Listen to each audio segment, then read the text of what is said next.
Boa noite, senhoras e senhores que curtem a página do jornal Brazilian Times. Estamos começando mais um Brazilian Times Connection.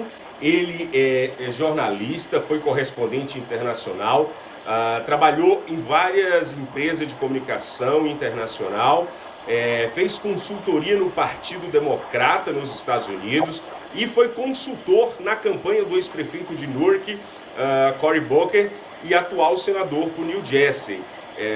Ele está nos Estados Unidos desde 1993 e já teve temporadas na Argentina também. Ele vai conversar com a gente, falar mais um pouquinho da vida dele como brasileiro, como jornalista nos Estados Unidos. Estou falando do jornalista Marco da Costa, que eu já vou pegá-lo e já vou colocar na tela principal aqui para a gente fazer a nossa conexão. Boa noite, Marco. Seja bem-vindo ao Brazilian Times Connection. Boa noite, Amadeu. Boa noite, brasileiros no Brasil e nos Estados Unidos. Maravilha. Primeira pergunta aqui desse bate-papo. Você é natural de que cidade no Brasil? Eu sou carioca, você vai perceber logo pelo meu sotaque. E eu nasci e fui criado no Rio de Janeiro. Carioca da Gema, da Penha. Olha, da Penha, da Gema mesmo, ali aquela área. O carioca, eu sou cearense, sempre digo que o carioca ele tem uma semelhança muito grande com o cearense, pelo tipo de receptividade, a energia do carioca é muito parecida com a do cearense. E o bom humor, né? E o bom humor. E o bom humor. O bom vivan carioca tem muito do Ceará. Nós temos um triângulo de alegria, que é o Rio, Bahia e Ceará. Eu acho que esse é o triângulo das bermudas nosso da alegria no Brasil. Com certeza. Você está aí nos Estados Unidos desde 1993, Marcos? Isso, eu vim para cá em 93 pela primeira vez como correspondente e depois eu fui e voltei do Brasil por várias temporadas, né? Eu sempre costumo dizer que a minha vida é dividida como se fosse uma série da Netflix por várias temporadas. Vai lançando, então tem personagens que entram, personagens que saem, né? Muda a cidade na temporada e tal, tipo Malhação, né? E eu tô na 27ª temporada, tá igual Law and Order, né? 27ª temporada aqui nos Estados Unidos. Sendo que eu passei algumas temporadas no Brasil, ocupando alguns cargos públicos, voltei. E desde 2000, tem uns 4 anos que eu já tô aqui direto sem voltar. Maravilha. E Nova York sempre foi a sua casa? Sempre foi onde você ficou em loco em Nova York ou teve outro estado que você foi? Não, Nova York é meu porto seguro, é o lugar onde eu sempre recomeço quando eu tenho uma crise, um problema, uma reinvenção na minha vida. E é um lugar super especial para mim, como o Rio de Janeiro. São duas cidades que eu tenho muito carinho e uma história afetiva muito grande com essas duas cidades. Eu estava aqui no 11 de setembro, eu estava aqui em datas muito importantes para a cidade e que mais tarde a gente vai falar sobre isso, mas eu já morei na Flórida, eu já morei em New Jersey, lá em Harrison, né? Em Kearney. Eu já morei em umas 8 cidades diferentes. A comunidade é muito expressiva em termos de número de pessoas. A comunidade brasileira em Newark, Harrison, toda aquela região ali, ela é muito grande. É verdade. É verdade. Eu já participei de muitas ações lá e nessa campanha, né, do Partido Democrata, do Cory, eu conheci quando ele era vereador, atual, né, senador e presidenciável. Eu conheci quando ele era candidato a vereador. Nós fizemos uma campanha 4 muito boa. Ele perdeu, mas ficou muito conhecido porque a história da campanha, toda a filmagem da campanha virou um documentário. E esse documentário ganhou o Oscar. Ganhou o Oscar de melhor documentário naquele ano, em 2005. Que bacana. E aí projetou o Cory de uma forma incrível, assim, aproximou da Oprah, aproximou do Spike Lee. Todos nós tínhamos a esperança que ele seria o primeiro presidente negro americano, mas ele foi atravessado pelo Obama, que já era senador, e que na época né, teve aquela projeção toda e conseguiu ser eleito. Mas o Corey ficou com crescendo politicamente. Ele foi comigo no Rio, conheci alguns projetos, eu fui mostrar para ele na época que eu estava no governo lá depois, né, alguns anos depois, e ele foi candidato novamente, ganhou, fez uma ótima gestão, foi prefeito 2 vezes, fez o seu sucessor, né, o atual prefeito de Newark era da equipe... Mas Baraka, no caso. Da equipe, ele era da equipe ele era secretário municipal do Corey, e depois o Corey foi eleito senador, e agora ele foi, nas prévias, ele foi candidato a presidente, mas retirou a candidatura e está apoiando o Biden. Essa conexão que você fez, o Cory Booker, na época, principalmente por você ser da comunidade brasileira, você ser um brasileiro nos Estados Unidos, isso aproximou mais a comunidade na época com a administração, com a prefeitura de Newark? Teve mais... Eu acho que sim, porque a festa da vitória do Corey foi no restaurante brasileiro. A festa da vitória dele foi no restaurante brasileiro. E isso tem um significado. Ele podia ter escolhido qualquer lugar na cidade, né? E ele escolheu lá no Ironbound um restaurante brasileiro. Ele reformou todas as calçadas da Ferry Street, toda a programação visual da cidade ali mudou, né, daquele distrito. Eu acredito que a gestão dele como prefeito mudou aquela região e colocou a comunidade portuguesa e brasileira num melhor situação possível dos últimos 20 anos. Que maravilha. Por isso ele tem uma votação, teve, né, uma votação expressiva lá. E o Corey é uma pessoa que tem muito interesse na comunidade brasileira. E isso é muito importante para a gente. Isso que você falou é bem importante, inclusive para políticos americanos, ter uma busca de uma aproximação com comunidades latinas, com comunidades brasileiras, até porque o brasileiro às vezes não se sente latino, mas na visão americana nós somos latinos, sim. Isso é bem importante, essa busca de se aproximar. Você disse que viveu aí, inclusive no 11 de setembro, você estava aí no 11 de setembro, e hoje você está em Nova York, que é o epicentro do coronavírus nos Estados Unidos. E você sente alguma diferença? A pergunta é, qual é a diferença do 11 de setembro para hoje? Já que são duas emergências diferentes, mas ao mesmo tempo são duas grandes emergências que os Estados Unidos passou com o 11 de setembro e está passando agora. Qual é a grande diferença que você vê desses dois fatos, Marco?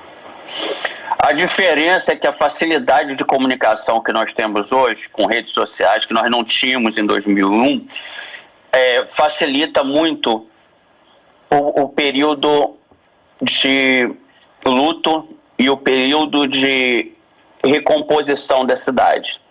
O que eu digo? Em 2001, eu fiz até uma série de crônicas sobre o que estava acontecendo aqui, e a minha única forma de me comunicar com os amigos no Brasil era por e-mail.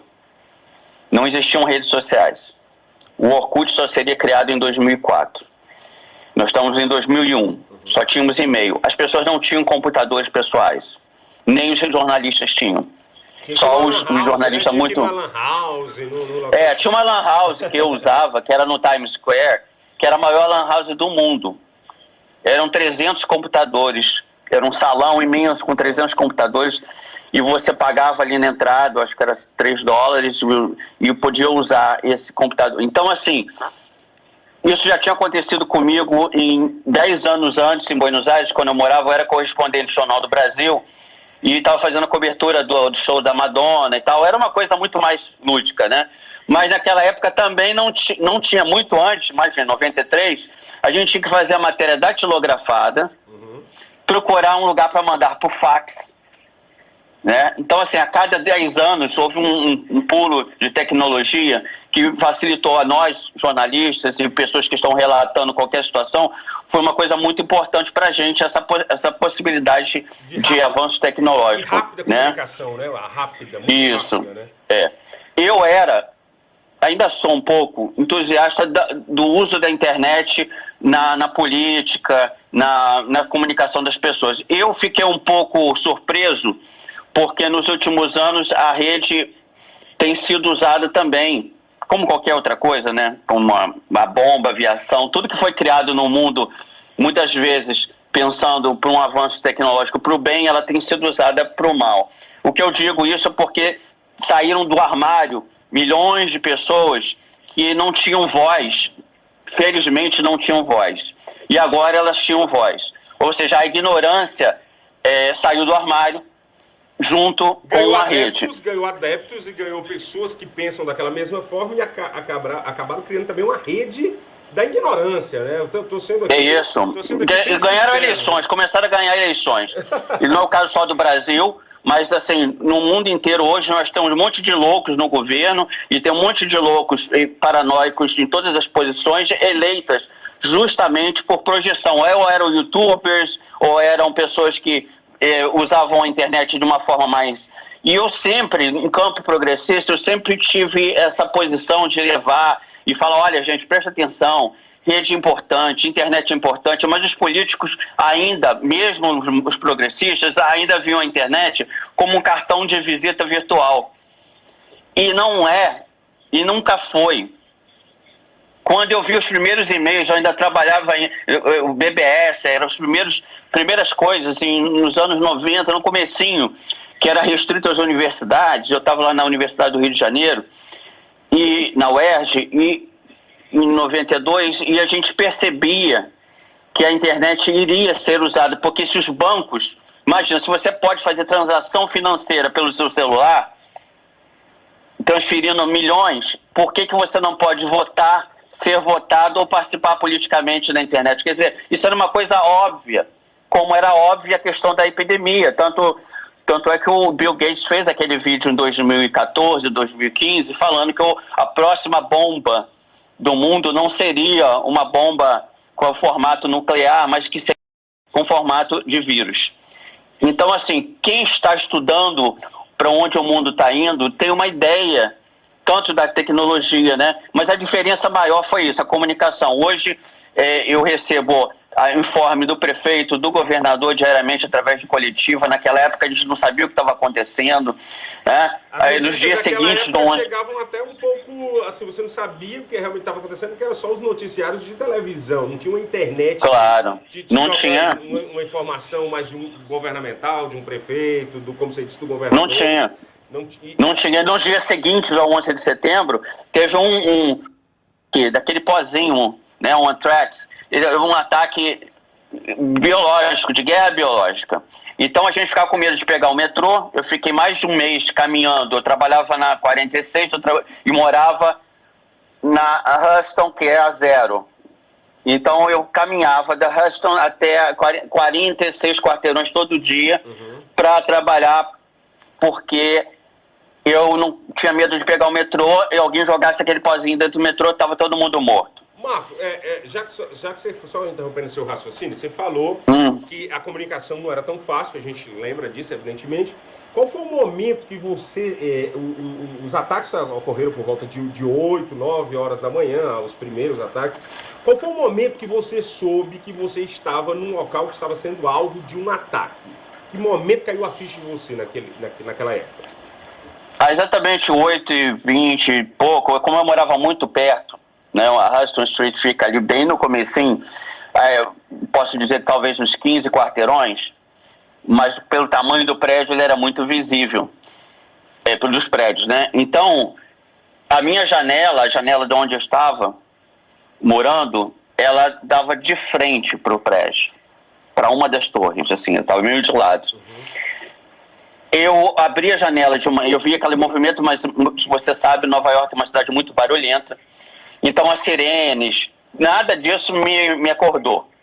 O que me acordou, o que me chamou a atenção foi que todos os vizinhos em frente estavam com câmeras fotográficas para o alto, olhando para lá, né, da rua de lado, assim. E eu olhei aquela movimentação nas sacadas, nas janelas. E aí eu virei, porque ficava um pouco de lado assim, eu virei e vi a fumaça preta saindo de um prédio. Eu imaginei naquela hora que estava pegando fogo, como todo mundo achou que era um incêndio. Até aí, né, não tinha celular, não tinha nada. Ninguém tinha celular. não como smartphone, a gente tinha algum celular, mas era celular, não era smartphone, a gente não recebia notícia. Bom, aí eu desci com a minha câmera, né? Eu falei assim, bom, vou tirar foto do o prédio tá pegando fogo, né? Tá? Quando eu estava andando na rua, o outro avião se chocou. Aí eu vi o avião entrando, um avião indo por um lado e desaparecendo, e aquela explosão. E o barulho foi um barulho imenso. E eu, naquele momento, eu pensei assim, nossa, é um pensamento tão primário e bobo, né? Mas eu pensei, nossa, que azar, um prédio está pegando fogo e um avião ainda bate no outro. Falei, que isso? Nossa. Esse é o máximo do azar. Aí eu passei numa loja que tinha uma televisão e estava mostrando imagens da CNN, mostrando com o nome assim, America Under Attack, né? A América sob ataque. Aí que eu vi que outros lugares estavam também com fumaça. Uhum. E aí eu pensei em míssil, eu pensei em várias coisas, né? E aí, nisso, a polícia já tinha isolado. Eu corri na direção do prédio, como todo jornalista faria e fez, mas as ruas já estavam sendo fechadas, eles não estavam deixando ninguém entrar, nem mesmo aquela fita amarela da polícia que você conhece. Uhum.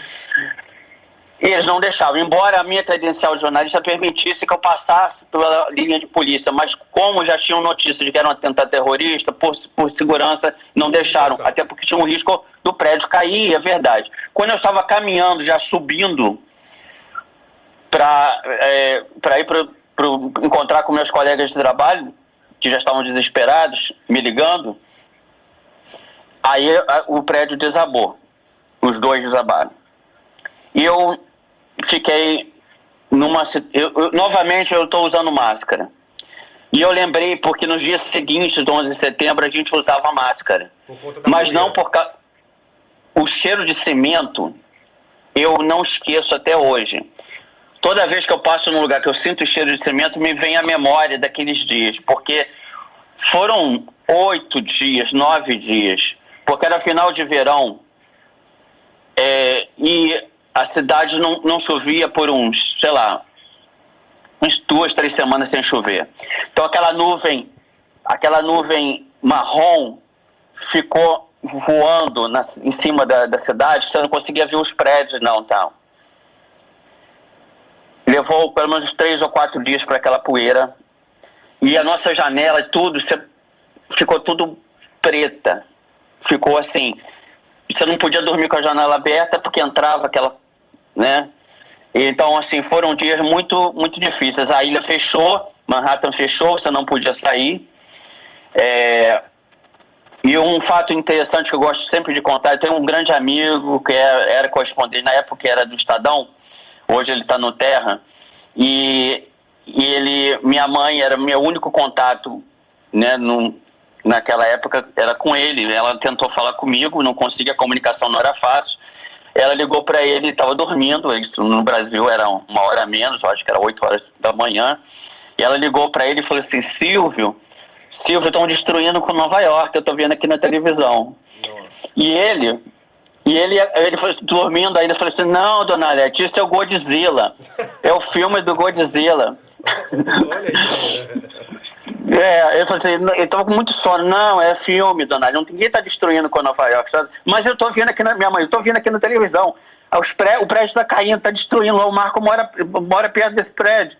Aí, porque ela já tinha visto foto minha lá, um dia antes eu fui no World Trade Center, um dia antes, no dia 10, e tirei foto e tal. Então, ele ligou a televisão com sono ainda e falou, meu Deus, dona Alete. É verdade. Estão destruindo, é verdade. Não é e aí Godzilla, todo mundo tentou... Não é Godzilla, né? Não é Godzilla. Não, eu não sei porque fazem essa coisa com Nova York, que todo filme de destruição é aqui, né? É porque Nova York, eu acredito por ser de ser conhecida, né, como um clichê, como a capital do mundo, ela reflete muito essa miscigenação de culturas, de religiões, de povos, e acabam refletindo isso e colocando Nova York sempre nessa posição. Desse 11 de setembro para agora, para o coronavírus, você disse que por volta de 8, 9 horas no começo do ataque você sentiu que estava sob um ataque. Qual foi o momento que você sentiu que estava sob um ataque do coronavírus agora, 2020, março? Eu senti em fevereiro. porque eu estava acompanhando muitas as notícias da China e comentava com alguns amigos que aquilo poderia chegar, principalmente porque nesses últimos meses eu estava fazendo um trabalho para a American Airlines e eu estava indo ao aeroporto todos os dias. E estava entrando em muitos aviões internacionais. E por conta disso, eu pegava os jornais, né? O pessoal deixava muito jornal dentro do avião, principalmente voos de Roma. E eu vi aquilo ali. E aí eu recebi a recomendação da American Airlines de usar máscara quando eu fosse entrar no avião. E comecei a... Olha, isso aqui vai ficar complicado. Como eu tenho uma doença crônica... Nova York não tinha nenhum alerta de caso, nem nada. Não tinha nada. É porque eu estava indo diariamente a um aeroporto internacional, que é a entrada da cidade. E eu pedi para sair, né? Eu pedi demissão dessa função porque eu estava me arriscando. Eu tenho uma doença crônica, eu sou diabético. Quando eu comecei a perceber, e consultei meu médico e ele disse, olha, Mar, pelo que eu estou vendo aqui, as pesquisas e tal, as pessoas que têm diabetes têm 100 vezes mais chances de pegar gripe. Então, se isso for uma gripe, você tem 100 chances mais do que uma pessoa que não tem a doença crônica. Não pensei duas vezes. Entendeu? Não pensei duas vezes, pedi para sair. 2 semanas depois a coisa começou de forma... Então foi mais ou menos, eu comecei a perceber antes pela quantidade de informação que eu tinha, que não é de um cidadão comum. Além da curiosidade de jornalista de pesquisar. Então eu entrava em sites, eu ia aos sites chineses. Então essa é a diferença do 11 de setembro. No 11 de setembro a gente não tinha informação do que ia acontecer depois. Se o mundo ia acabar, se a gente ia entrar numa guerra, se os Estados Unidos ia contra-atacar, se Obama Bin Laden estava aqui, ninguém sabia nada. A gente não sabia. A sensação, em alguns momentos, foi pior do que essa. Por quê? Porque a gente achou que a gente estava à beira de uma guerra nuclear em que todos morreriam. Agora, eu tive, por conta da minha doença crônica, eu tive algumas sensações de pânico nos primeiros dias, quando eu vi que a coisa estava séria. Quando eu saí na rua e vi as pessoas de máscara, quando eu estava no metrô, as pessoas de máscara, e aí eu comecei a perceber, e aí o prefeito se pronunciou, cancelando as aulas, e aí o governador entrou, o governador, como tem sido uma estrela, né, desse processo. Nesse combate, né?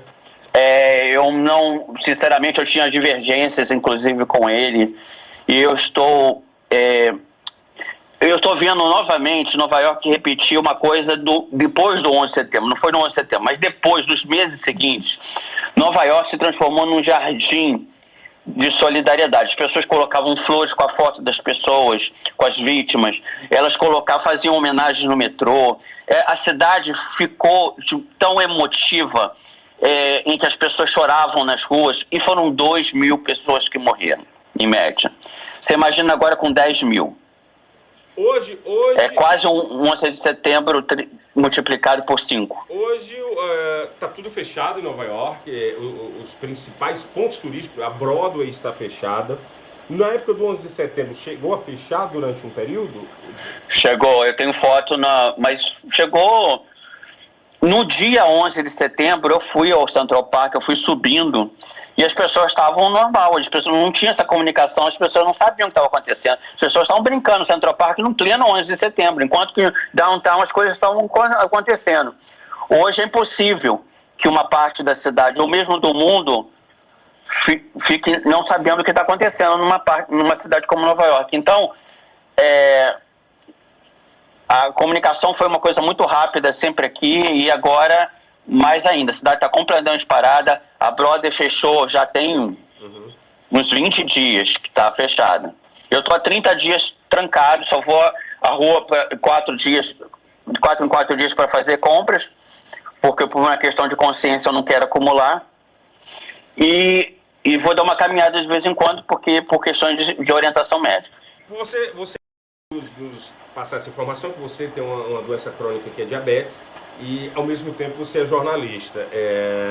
Nesse momento você priorizou, claro, sua saúde, E você está fazendo alguma cobertura direto da sua casa, fazendo home office mesmo, mas com as informações que chegam para você, como é que está sendo o seu trabalho dentro de casa? Eu tô falando com alguns meios de comunicação. Semana passada eu falei com Terra.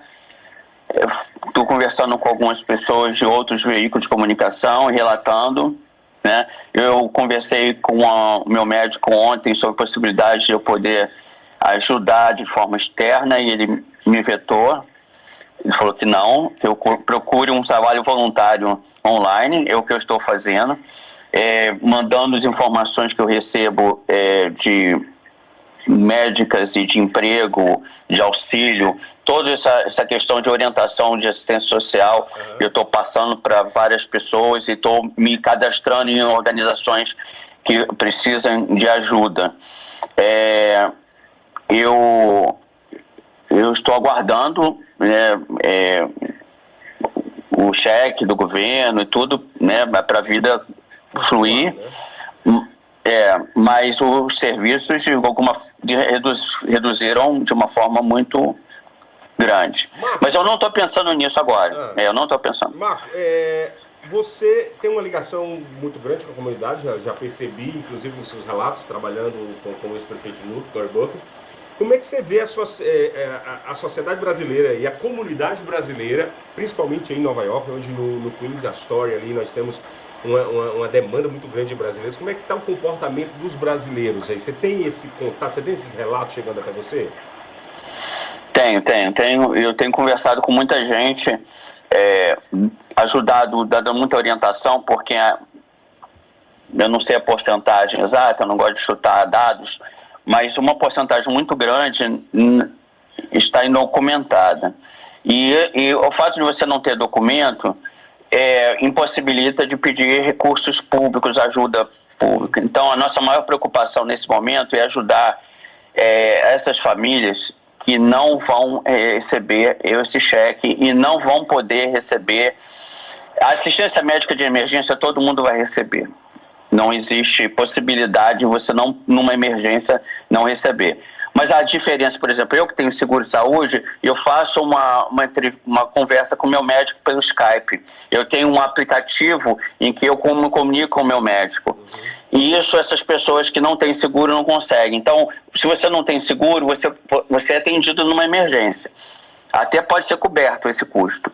O problema é que não se limita uma visita ao médico um caso de uma doença crônica, como é o meu caso, né? Então eu tenho que ter um acompanhamento. Então eu faço o exame, eu vou lá, e depois eu preciso conversar com o médico para ele falar: Marco, olha, teus rins estão precisando disso, o teu fígado, você precisa tomar isso aqui, você precisa tomar vitamina tal, está havendo uma deficiência. E isso as pessoas que têm seguro médico não conseguem fazer.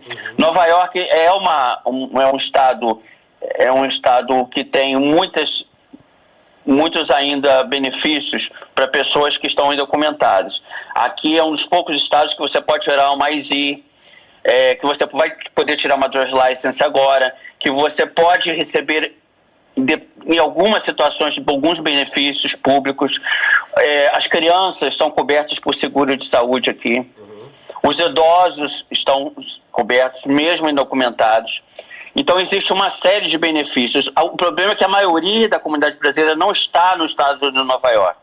Eles estão no estado de New Jersey, que não possui essa quantidade de programas sociais. E você precisa morar aqui na cidade para poder. Inclusive o MetroCard, que é esse cartãozinho do metrô, você conhece, né? Eles têm, o MetroCard, ele tem um programa municipal que você paga, se você for baixar renda, você paga 50% dele.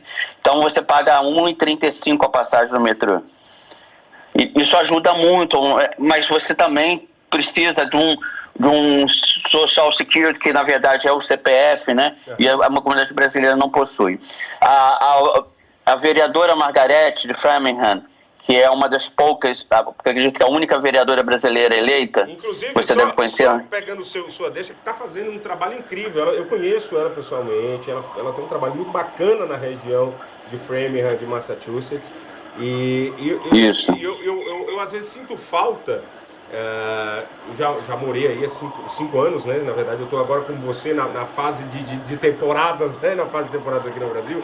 E tem outras pessoas que acabam se engajando na política, principalmente pelo lado democrata, que dão uma ajuda muito importante para a comunidade, um suporte muito importante. Aí em Nova York não tem, né? Não tem alguém assim na política. Não. A maioria das organizações estão localizadas em New Jersey e em Boston, na região de Boston, né? E Nova York. A cidade de Nova York não possui nenhuma representação. Aliás, a maioria das cidades não possui. Por isso, a Margarete, eu e outras pessoas, há algum tempo, já há mais de 2 anos, acredito, a gente tem uma página no Facebook que é Brazilians for Political Education, que é uma página para educar politicamente os brasileiros, para a gente poder empoderar algumas pessoas que acham que podem ser candidatas e ocupar alguns cargos. Não é só vereador, deputado, não. Existem cargos, existem 200 tipos de cargos possíveis, alguns nem eleitos, alguns baseados em currículo, alguns baseados em indicação, que são cargos nos community boards, na comissão de educação. Tem várias comissões, inclusive, que muitas vezes são... Em Framingham também, não sei se você conhece a Priscila Souza, que também foi, inclusive ela foi candidata a prefeita de Framingham, e tem um trabalho incrível lá também. Eu acho muito legal. Olha só, tem a Valéria, na Califórnia, tem a Renata Castro na Flórida, tem a Tânia na Southwest Florida. Tem várias pessoas que eu sempre estou em contato e conversando e tentando ajudar, porque, como eu falei com a Margarete, o que a gente pode fazer é uma espécie de birô para dar um apoio em mídia, em marketing, em consultoria política, porque se a gente faz isso para americano, por que a gente não pode fazer para brasileiro? Claro que a gente pode fazer. Existem centenas, milhares de brasileiros em situação de competir por cargos públicos nos Estados Unidos. A comunidade dominicana, que é um país muito pequeno, que tem uma representação enorme em Nova York. Tem pelo menos 4 ou 5 vereadores da comunidade dominicana. Você tem vereadores mexicanos, você tem vereadores de porto-riquenhos, cubanos, e você não tem representação brasileira proporcional. A gente faz festa com 600 mil pessoas em Nova York, que é o Brazilian Day. Como é que a gente consegue fazer uma festa para 600 mil pessoas e não consegue 300 votos, 400, 500? Porque aqui o voto não é proporcional. Aqui, o voto, você precisa registrar para votar. Nem todo mundo vota, então o universo é menor. Você tem vereadores sendo eleitos aqui com 500, 600 votos, que no Brasil você não consegue eleger nem numa cidade pequena. Então, assim, é possível.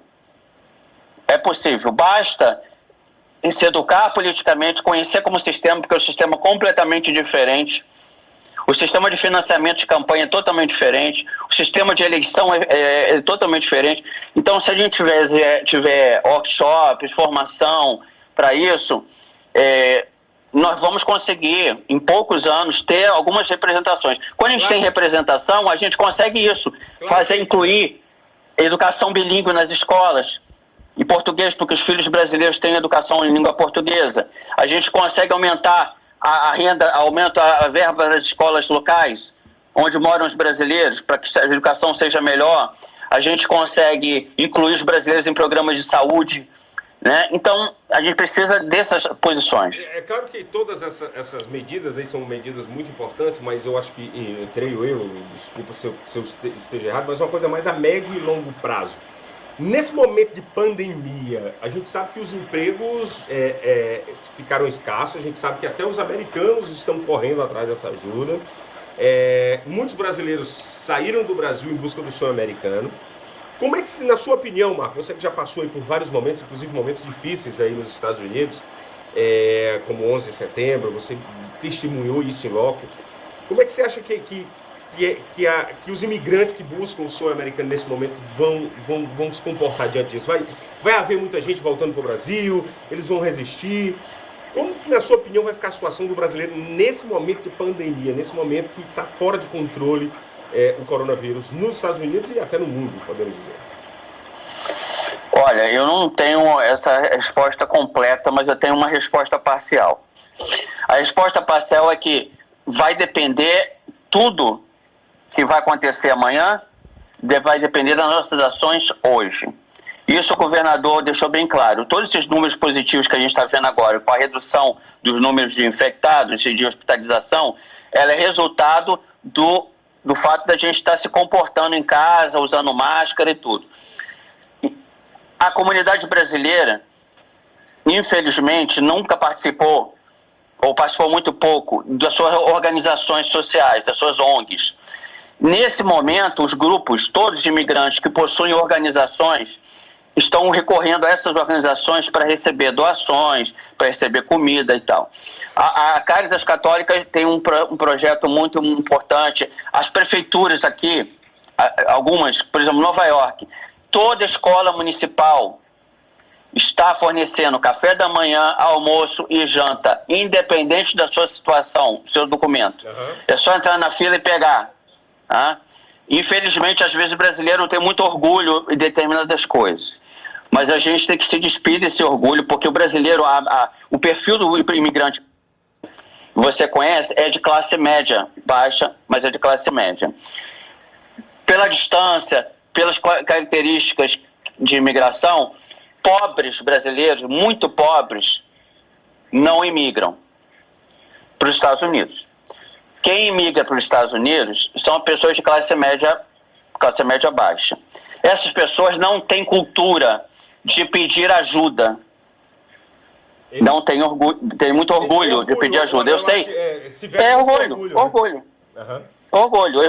Eu trabalhei ajudando, não vou dizer nomes, só para você ter uma ideia do drama. Eu já ajudei, pegou fogo num prédio aí, numa cidade, tá? Tinham três famílias brasileiras morando, e um doador falou para mim: Marco, você me ajuda a ligar para essas famílias para dizer que tem roupa aqui para que elas possam pegar? Você acredita que um dos moradores me falou que não ia querer porque a filha não aceitava usar roupa usada? Nossa Senhora. É um então, pensamento assim, muito... É uma coisa chocante, uma coisa chocante. Então, assim, quem é pobre no Brasil tem o costume de receber ajuda e não se sente menor. Aqui, porque além de vir de classe média, são pessoas que ganham bem, né? Quem faz trabalho de faxina, faz trabalho de obra, ganha, em média, mais do que muito americano. Eu acredito. Tem carro do ano, mora em casa boa, faz boas doações para sua igreja. Então, é assim, nessa época a gente tem que correr o quê? A gente está cheio de pastor brasileiro aí. Está cheio de igreja brasileira nos Estados Unidos, que levam, né, a colaboração, o dízimo de todo mundo. É hora de você ligar para o seu pastor e pedir ajuda. É hora de ligar para a sua organização comunitária, que mesmo que você não tenha participado, aprenda agora a participar. Despide qualquer orgulho de qualquer outro sentimento, qualquer outro sentimento soberbo. Gente, nós estamos em guerra. Meu avô costumava dizer, né, eu costumava reclamar da comida, e meu avô dizia: na guerra é pior. E eu nunca esqueci essa frase. A guerra é pior, nós estamos em guerra. Então não existe, com uma economia de guerra, em exceção, você dizer que não pode, não vai aceitar uma roupa usada, não vai aceitar uma comida. Eu não fui pegar a comida aqui, do lado da minha casa, uma escola municipal, por uma questão de consciência, porque eu tenho. Mas se eu não tiver, eu estou na fila amanhã. Eu não tenho problema disso, não. Você entendeu? acha que isso é uma barreira? É uma barreira, então, para essa... É uma barreira cultural. Nós temos uma barreira cultural. Principalmente para os recém-chegados ir lá pedir alguma coisa? Nós temos... A leva de imigrantes que está chegando, que chegou nos últimos anos, é bem diferente do que chegou na minha época e na sua, há 20 anos atrás. Na época que eu cheguei aqui, eu era um dos poucos com curso superior, eu era um dos poucos com visto de trabalho. Hoje a maioria tem curso superior, tem médico, advogado, engenheiro, fazendo Uber.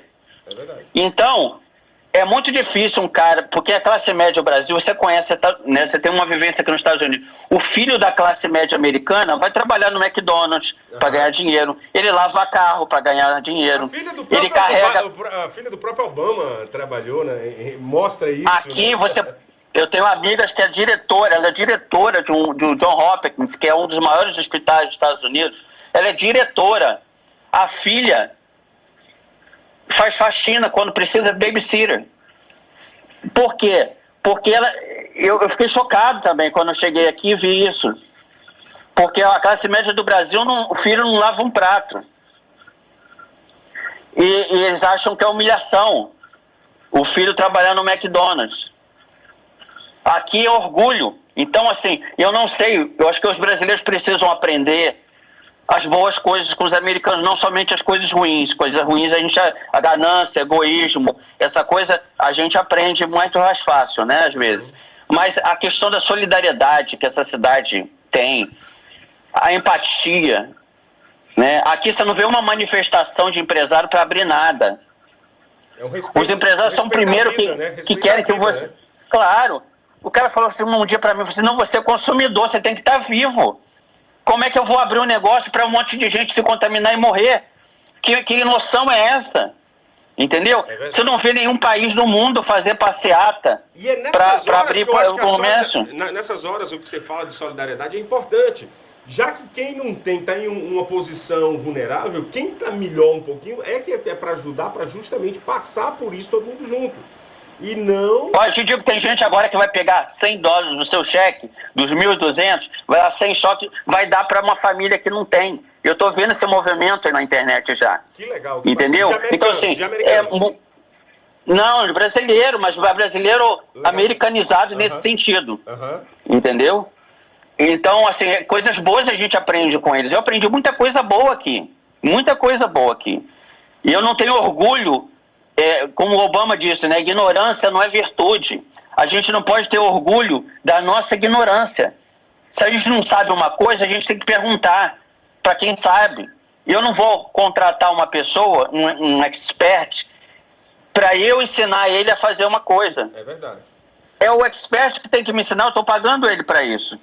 Mas você acha... Se eu tenho um ministro da saúde, eu preciso escutar o ministro da saúde. Eu não tenho que eu dizer para o ministro o que ele tem que falar para mim. Até porque o ministro da saúde estudou para estar ali, e tecnicamente é para ser o cara que está ali, responsável e o cara agora vê um vídeo no YouTube e quer discutir com um cara que tem doutorado.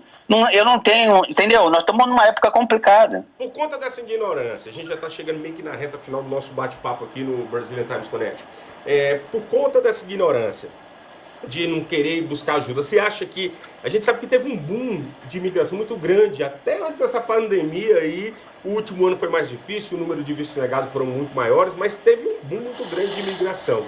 Você acha que com isso vai haver uma volta também muito grande para o Brasil por conta disso ou não? Essa galera vai conseguir segurar a onda aí?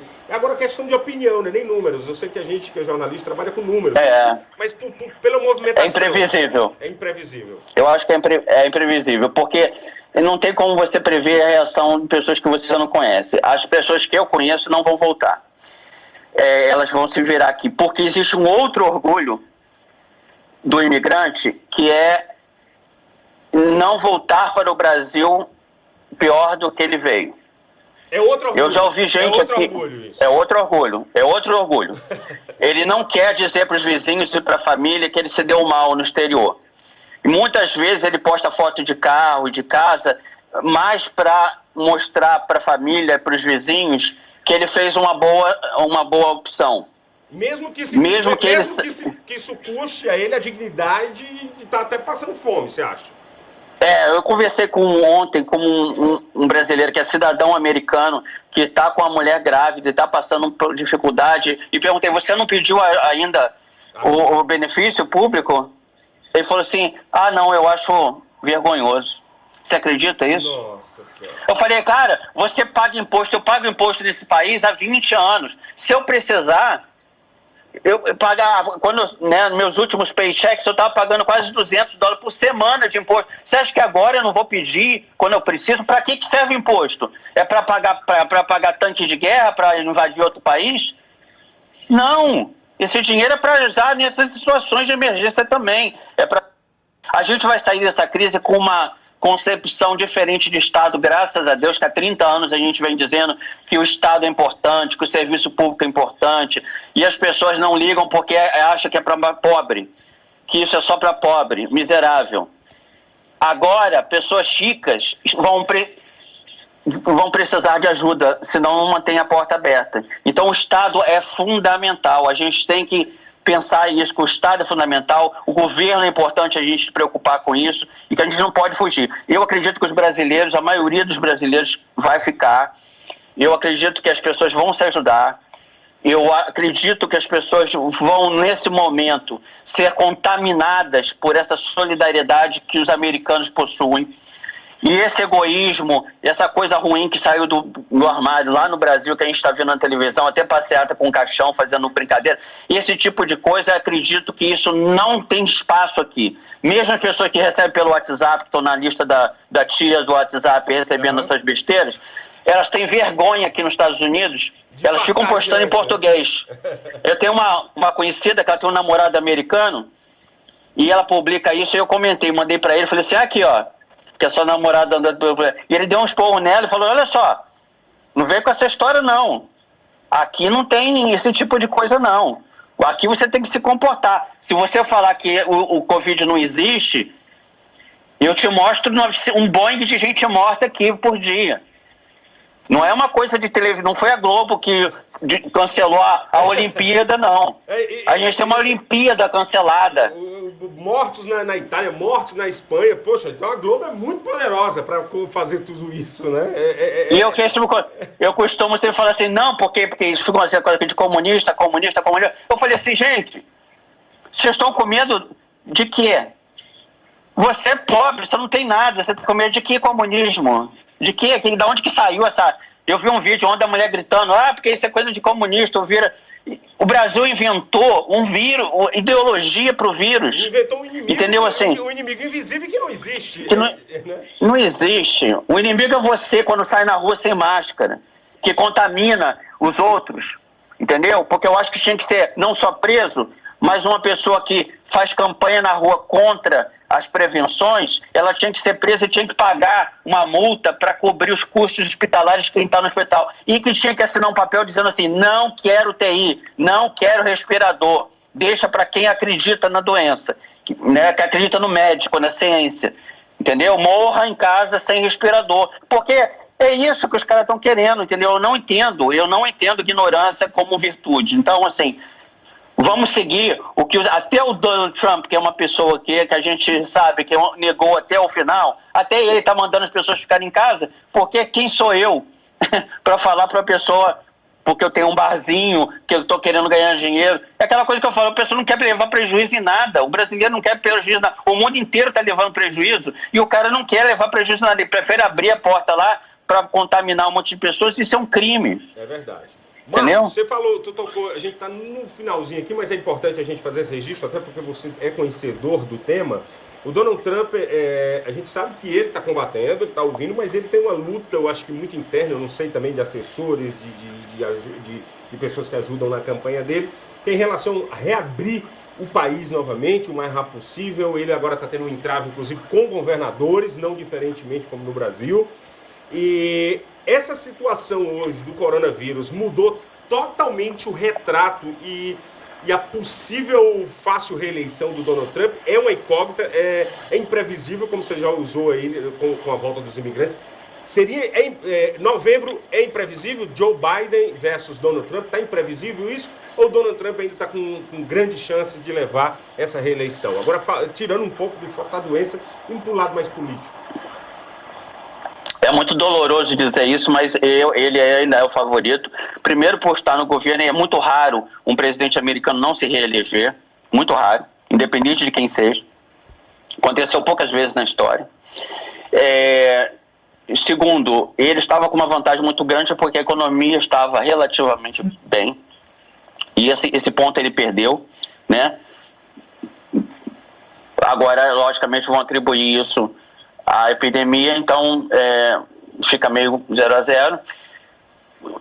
Vai depender de como essa epidemia vai caminhar, vai depender se ele liberar, abrir muitos estados, e aí a epidemia voltar e morrer mais gente, ele vai ser apontado como responsável por isso que ele disse no discurso de anteontem que vai ser a decisão mais difícil da vida dele, essa decisão.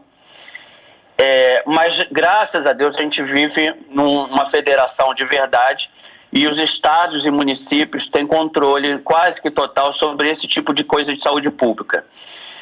E eu tenho total confiança no governador Cuomo, total confiança no prefeito de Blasio, que nada vai ser feito sem acompanhamento das autoridades sanitárias e do CDC, do Centro de Controle de Doenças Infecciosas, e tenho certeza que eles vão ouvir. Eu acabei de assistir agora uma coletiva do Cuomo, do governador, e ele disse: o que vai acontecer nas próximas semanas é reflexo do que nós estamos fazendo nas semanas anteriores, e por aí vai, e só a partir de análise dia a dia é que a gente vai optar por uma abertura seletiva de algumas coisas.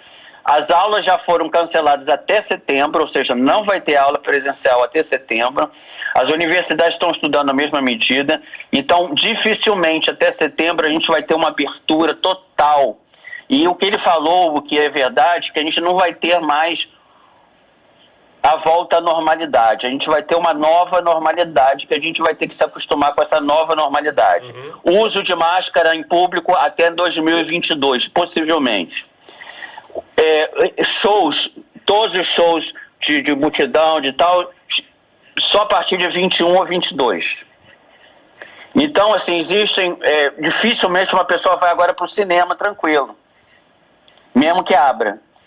Por isso que eu sempre falo com o pessoal do Brasil: porque eu quero abrir comércio. Gente, não adianta abrir, que as pessoas não vão correr para dentro. Pelo menos as pessoas não vão. Você vai gastar luz, vai gastar funcionário, vai perder mais dinheiro que se ficar fechado.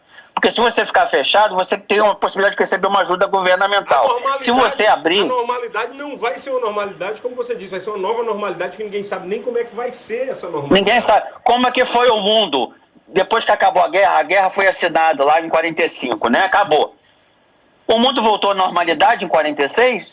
Voltou à normalidade em 47? Não, só foi voltar à normalidade nos anos 50.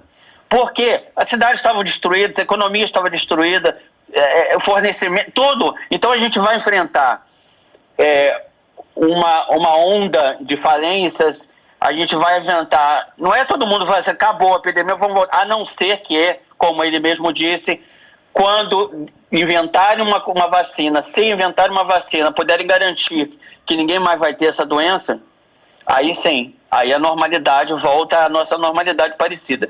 Mesmo assim, a gente tem variações de vírus que podem atacar. Ou seja, nunca mais vai ser como antes de 2020. É verdade. E temos que acostumar com isso, temos que aprender a viver nessa nova realidade. Nossos avós aprenderam a viver no pós-guerra e a gente vai ter que aprender a viver. E vamos aprender, e vamos tirar o melhor de tudo. Pós-coronavírus, é verdade. Olha, esse papo, com certeza, vocês estão vendo aí, que acompanhando nossa live nesse momento, esse papo renderia muito, muito mais tempo, mas a gente tem hora aqui para encerrar nossa live. Agradecer imensamente ao Marco da Costa. Quem quiser seguir o Marco nas suas redes sociais, você posta sempre notícia, eu acompanho, eu sou um dos leitores do Marco, sou uma das pessoas que dou like ali, acredito muito no trabalho dele. Quem quiser te seguir nas suas redes sociais, Marco, como é que faz para te encontrar? Olha, eu tô em todas as redes sociais, então eu ficaria aqui o dia inteiro. Mas se você botar Marco da Costa no Facebook, você vai me ver ali um dos primeiros. Ou pode procurar através do seu perfil. Você entra no perfil seu, né? Seu perfil, e eu tô lá como seu amigo. E é só me adicionar que a gente vai informando as pessoas todas. Eu, de vez em quando, eu faço uma live no meu Facebook também, então quem é meu amigo no Facebook vai ser notificado. Algumas vezes eu faço a live externa mesmo, eu vou aí na rua e mostro como está o movimento e tal, quando eu tenho que sair. E eu queria agradecer a você, a toda a sua disposição e responsabilidade profissional nesse momento, que muita gente está perdendo essa chance histórica de aprender. Eu sempre digo que se a gente não aprender alguma coisa nova nesse período que a gente ficou trancado, nunca mais a gente vai poder falar que foi por falta de tempo, que a gente não aprendeu alguma coisa. Tempo agora, então, se não fizer um curso online... Mesmo que é obrigado, tempo está tendo, né? Claro. Você pode fazer um curso online, você pode se alistar como voluntário de uma organização, você pode, em vez de ficar no Facebook fazendo briga, você pode fazer coisas positivas, ajudando pessoas, orientando pessoas, ampliando as notícias boas, alertando os problemas e os perigos. Então, assim, é uma infinidade de coisas. Só para terminar, eu queria dizer uma vez, eu tenho um amigo que é padre católico, e que ele uma vez ele me chegou e falou assim, o nome dele é Fernando, ele virou e falou assim, Marco, eu queria te chamar para me ajudar aqui na igreja, que eu tenho um projeto tal. Aí eu falei assim, padre, eu sou muito ocupado, eu tenho muita coisa, eu não tenho tempo. Eu falei, não, mas é de gente ocupada que eu quero, porque quem está à toa é porque quer. Quem está ocupado é que aceita tocar projetos. Entendeu? E não vou chamar ninguém que está desocupado, porque aquele cara está desocupado aqui, porque o mundo está cheio de coisas interessantes. Então, a mensagem que eu queria deixar para as pessoas é essa. Tem muita coisa para fazer. Entendeu? Tem muita coisa para fazer. Procure e ache. Levanta, e faça. sacode a poeira e corre para ajudar as pessoas. Solidariedade sempre. Isso. Olha, melhor que a de nós. Quero agradecer imensamente o Marco abrir um espaço na sua agenda e bater esse papo com a gente aqui do Brazilian Times Connection. O Brazilian Times agradece esse bate-papo. Marco, estamos sempre à disposição, o jornal à disposição para qualquer eventual matéria, nota que você queira dar aí pra gente, tá bom? Muitíssimo obrigado. Tá bom. Grande abraço. Continuamos seguindo você. Continuamos se seguindo porque isso é jornalismo de primeira. E eu continuo seguindo você. Aqui é mão dupla. Obrigado, Marcos. Se cuida, um abraço fica em casa, todos. hein? É isso aí. Terminamos mais um Brazilian Times Connection. Na próxima quarta-feira a gente volta com mais um bate-papo com um brasileiro nos Estados Unidos, relatando a situação na época de coronavírus e conhecendo mais um pouco desses brasileiros que fazem a comunidade brasileira nos Estados Unidos. Obrigado, boa noite a todos e até a próxima.